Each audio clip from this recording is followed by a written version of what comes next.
कुछ लोग ऐसे होते हैं जो बेवक्त मौत को भी बदल देते हैं।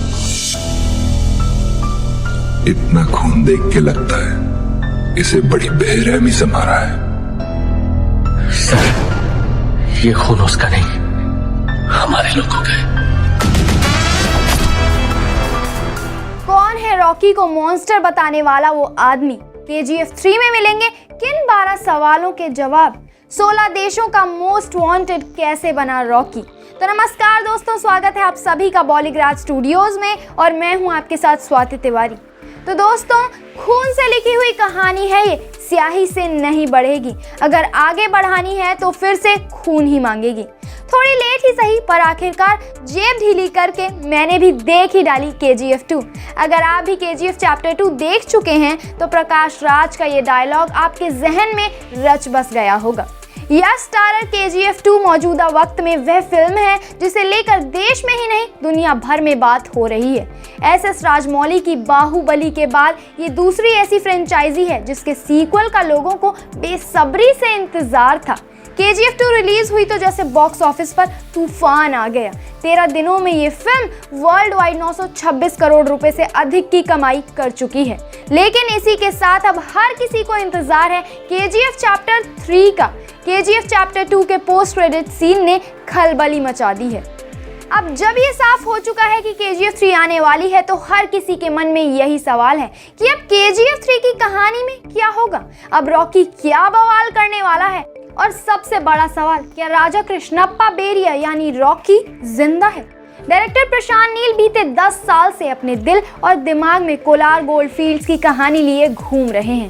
फिल्म के लीड एक्टर यश ने भी साफ शब्दों में कहा है कि KGF 3 की कहानी फिल्म KGF 2 से भी अधिक दमदार होगी। हाई ऑक्टेन एक्शन सीक्वेंस होंगे, लेकिन सवाल उठता है कि जब KGF चैप्टर 1 में हमें रॉकी भाई को कोलार गोल्डफील्ड्स का बादशाह बनते देख लिया है, वहीं KGF चैप्टर 2 में उसका पागलपन, अधीरा की मौत, KGF को मिसाइल के हमलों से राख में मिलते हुए और रॉकी को बीच समंदर में सारा सोना लेकर डूबते देख लिया है। सब कुछ तो देख लिया, तो आखिर KGF चैप्टर 3 में होने क्या वाला है?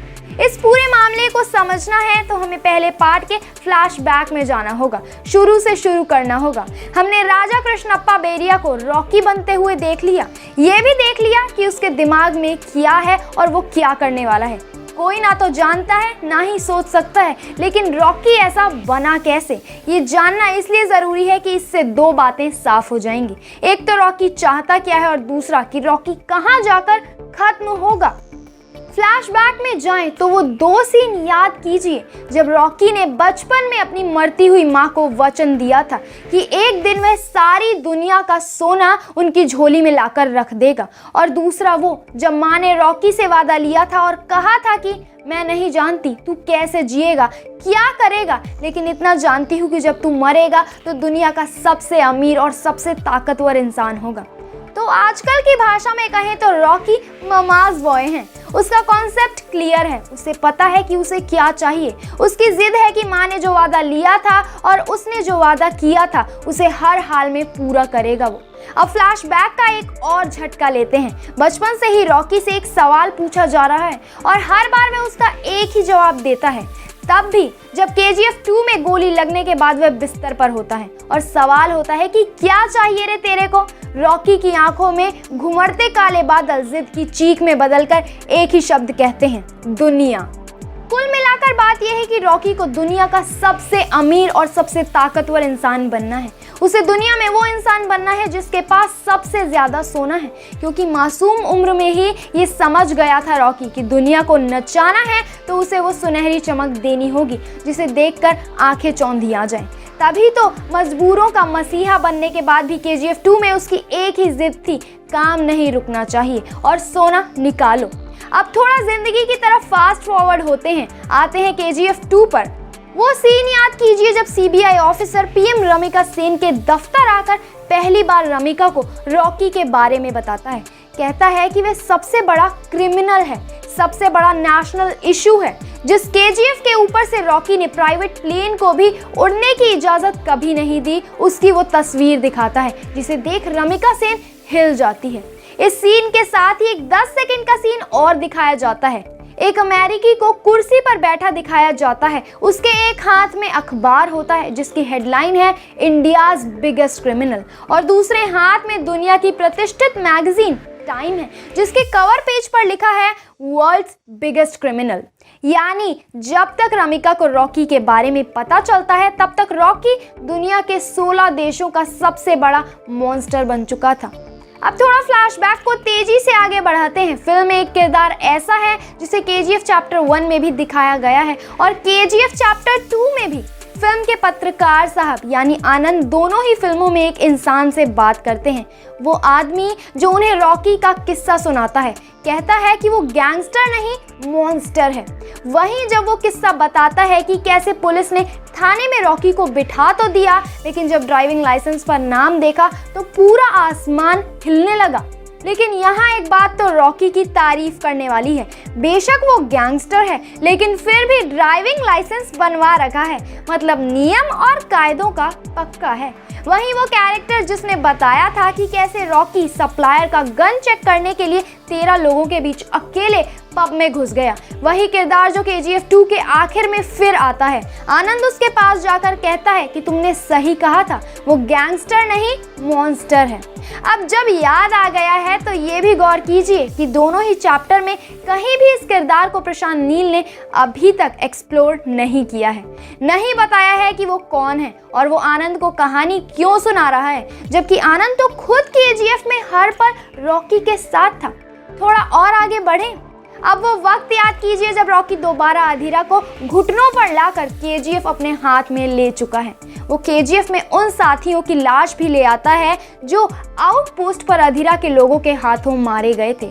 फरमान की माँ दुआ देती है कि तुझे अब कोई नहीं रोक सकता। केजीएफ में जमकर खुदाई का काम शुरू होता है, तभी स्क्रीन ब्लैंक हो जाती है। हम 1979, 1980 और 1981 सिर्फ ये साल के रिकॉर्ड्स देखते हैं। कहानी 3-4 साल आगे बढ़ जाती है। रॉकी ने केजीएफ का पूरा शहर और इंडस्ट्रियल एरिया बना दिया है, लेकिन जिस 3-4 साल को एक झटके में प्रशांत नील ने छुपा लिया उसमें क्या हुआ था, क्योंकि इसके बाद ही रमिका सेन की एंट्री होती है। इसके बाद ही पता चलता है कि रॉकी 16 देशों का मुजरिम है। केजीएफ 3 की कहानी का सबसे अहम हिस्सा यही रहने वाला है। अब आते हैं हम सीन पर जहां आधिरा अपना आखिरी वार करता है। केजीएफ में घुसकर रॉकी पर बंदूक से निशाना साधता है, लेकिन गोली रॉकी की बजाय उसकी बीवी को लग जाती है। यहाँ आधिरा के हमले से पहले रॉकी अपने खासम खास कासिम चाचा से बात कर रहा होता है। वे उसे बताते हैं कि काम तेजी से नहीं हो पा रहा है। रॉकी कहता है कि कब तक पुराने तरीकों से काम करोगे, नई टेक्नोलॉजी वाली मशीनें लाओ। कासिम कहते हैं कि मशीनें नहीं मिल रही हैं। रॉकी कहता है कि तो अमेरिका से ले आओ। फिल्म में कायदे से ये पहला मौका था जब रॉकी के मुंह से अमेरिका सुनाई देता है। अब आइए फिल्म के आखिरी सीन पर आते हैं। रॉकी जहाज में केजीएफ का सारा गोल्ड भरकर समंदर में है। जानबूझकर उसने ऐसी जगह चुनी है जहां सारा सोना और खुद रॉकी 20,000 फुट की गहराई के ऊपर हो।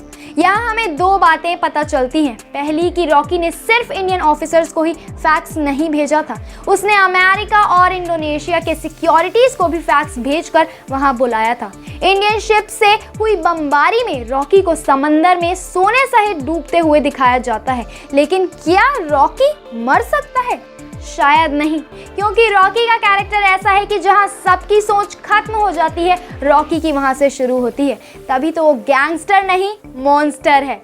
अब पोस्ट क्रेडिट सीन पर आइए। केजीएफ 2 के खत्म होने के बाद पोस्ट क्रेडिट सीन में 4 बड़ी चीजें दिखाई गई हैं। एक तो केजीएफ चैप्टर 3 की फाइल मिलती है। दूसरी बात की सीबीआई के अधिकारी रमिका सेन को बताते हैं कि रॉकी ने वहां इंडोनेशिया और अमेरिका के शिप को भी बुलाया था। क्यों बुलाया था नहीं पता। तीसरी, इन सब के बीच सीआईए के अधिकारी रमिका सेन के पास आते हैं और रॉकी का बयान मांगते हैं, क्योंकि रॉकी अमेरिका का भी सबसे बड़ा मुजरिम है।